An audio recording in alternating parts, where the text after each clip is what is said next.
Bismillahirrahmanirrahim. Assalamu alaikum dear student. My name is Abdul Basit. I am your guided English teacher.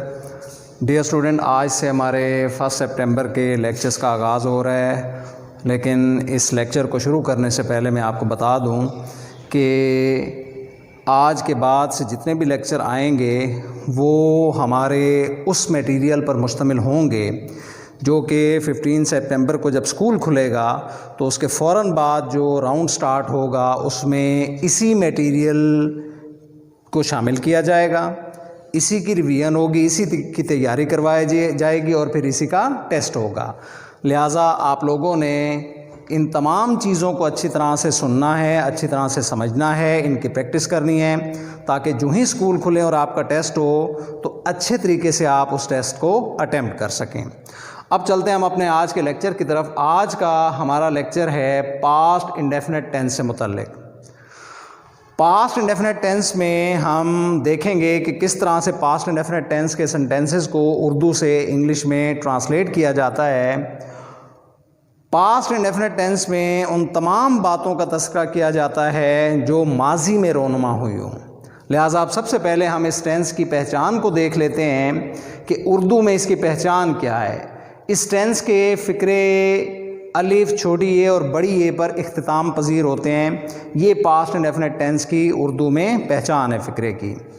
अब उसके बाद हम sentence structure देखते हैं कि जिस सेंटेंस स्ट्रक्चर को बुनियाद बना के हमने फ़िक्रों को उर्दू से इंग्लिश में ट्रांसलेट करना है। तो सबसे पहले सब्जेक्ट आता है इसमें, उसके बाद सिंपल सेंटेंसेस में वर्ब की सेकंड फॉर्म और फिर आखिर में ऑब्जेक्ट आ जाते हैं। ये वाहिद टेंस है पास्ट इंडेफिनिट टेंस के जिसके सिंपल सेंटेंसेस में वर्ब की सेकंड फॉर्म इस्तेमाल होती है, किसी और टेंस में वर्ब की सेकंड फॉर्म यूज़ नहीं होती है। अब हम देखते हैं कि किस तरह से इसके सिंपल सेंटेंसेस को उर्दू से इंग्लिश में ट्रांसलेट किया जाता है। तो फर्स्ट जो सेंटेंस है, उन्होंने मैच जीत लिया। अब ये देखें उर्दू में ये फ़िक्रा जो है वो अलिफ पर इख्तिताम पजीर हो रहा है जो कि उर्दू में इस टेंस की पहचान है। अब जब हम इसको इंग्लिश में ट्रांसलेट करेंगे, उन्होंने दे जीतना, विन उसकी फर्स्ट फॉर्म है, second form won, they won match the match, they won the match, subject second form of verb और फिर ऑब्जेक्ट। तो इस तरह से सिंपल सेंटेंस को उर्दू से इंग्लिश में ट्रांसलेट किया जाता है। उसके बाद देखें सेकंड एग्जांपल, मैंने उसकी नसीहत पर अमल किया। अब ये देखें अलिफ पर ये फ़िक्रा जो है वो इख्तिताम पजीर हो रहा है जो कि उर्दू में इसकी पहचान है। अब हम इसको ट्रांसलेट करते हैं, मैंने उसकी नसीहत पर अमल किया। आई अमल करना, एक्ट अपॉन, वर्ब की फर्स्ट फॉर्म को सेकंड फॉर्म में कन्वर्ट कर देंगे, एक्टेड अपॉन, आई एक्टेड अपॉन उसकी नसीहत, हिज एडवाइस, आई एक्टेड अपॉन हिज एडवाइस। तो इस तरह से सिंपल सेंटेंसेस को उर्दू से इंग्लिश में ट्रांसलेट किया जाता है पास्ट इंडेफिनिट टेंस में।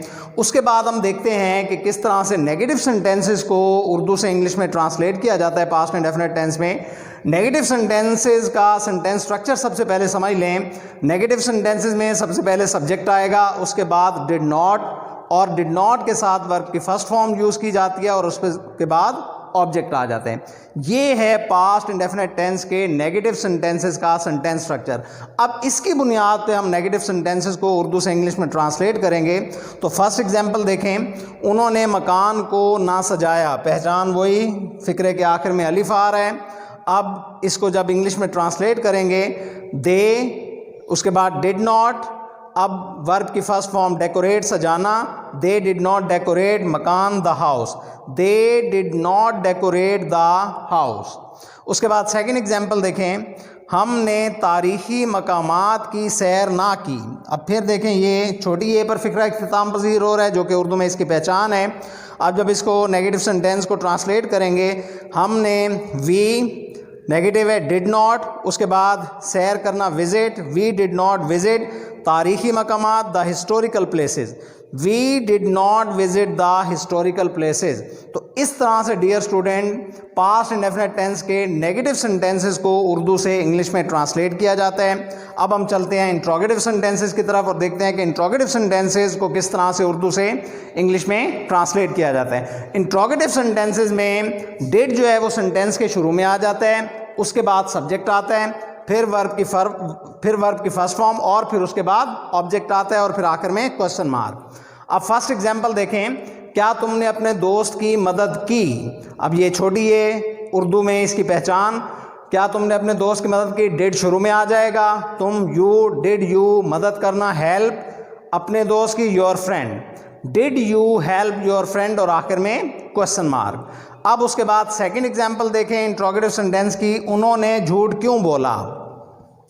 प्रीवियस लेक्चर्स में भी मैं आपको बता चुका हूं कि इंट्रोगेटिव सेंटेंसेस में जब इंट्रोगेटिव प्रोनाउन वाले वर्ड आ जाते हैं, यानी कब, क्यों, कैसे, कहाँ, कितने, तो ये जब आ जाते हैं तो सबसे पहले हम इन्हीं को ट्रांसलेट करते हैं। उन्होंने झूठ क्यों बोला, क्यों, तो सबसे पहले क्यों को ट्रांसलेट करेंगे वाई, उसके बाद डिड आ जाएगा, वाई डिड, उन्होंने दे बोलना, tell a lie, why did they tell a lie, झूठ बोलना, tell a lie, why did they tell a lie. इस तरह से ये इंट्रोगेटिव प्रोनाउन वाला सेंटेंस जो है वो उर्दू से इंग्लिश में ट्रांसलेट हो जाएगा। उसके बाद तीसरा सेंटेंस देखें, पौधों को पानी किसने दिया। अब ये किसने और कौन वाला जब फिक्रा आ जाता है पास्ट इंडेफिनिट टेंस में, यानी हु से जिसको स्टार्ट किया जाता है, तो ये वाला उर्दू का जो फिक्रा है वो पास्ट इंडेफिनिट टेंस के सिंपल सेंटेंस के उसूल के मुताबिक ट्रांसलेट किया जाता है। पास्ट इंडेफिनिट के सिंपल सेंटेंस का क्या उसूल है, शुरू में सब्जेक्ट आ जाता है, उसके बाद वर्ब की सेकंड फॉर्म आ जाती है और फिर उसके बाद ऑब्जेक्ट आ जाया करते हैं। तो इसमें भी देखें, पौधों को पानी किसने दिया, किसने, हु सबसे पहले आ गया, फिर इसमें डिड का इस्तेमाल नहीं करेंगे, हु, पानी देना, वाटर, वाटर की second form watered, who watered, और object the plants, who watered the plants. तो ये किसने या कौन वाला जो फिक्रा है ये पास्ट इंडेफिनिट के सिंपल सेंटेंस के मुताबिक जो है वो ट्रांसलेट कर दिया जाता है। तो इस तरह से डियर स्टूडेंट्स इंट्रोगेटिव सेंटेंसेस को उर्दू से इंग्लिश में ट्रांसलेट किया जाता है। तो आज के लेक्चर में हमने देखा कि किस तरह पास्ट इंडेफिनिट टेंस के सेंटेंसेस को उर्दू से इंग्लिश में ट्रांसलेट किया जाता है। मैं उम्मीद करता हूं कि आज का लेक्चर आपको समझ आ गया होगा। अगर फिर भी किसी किस्म की कोई कन्फ्यूजन हो तो मुझसे आप रब्ता करके पूछ सकते हैं और समझ सकते हैं। अल्लाह हाफ़िज़।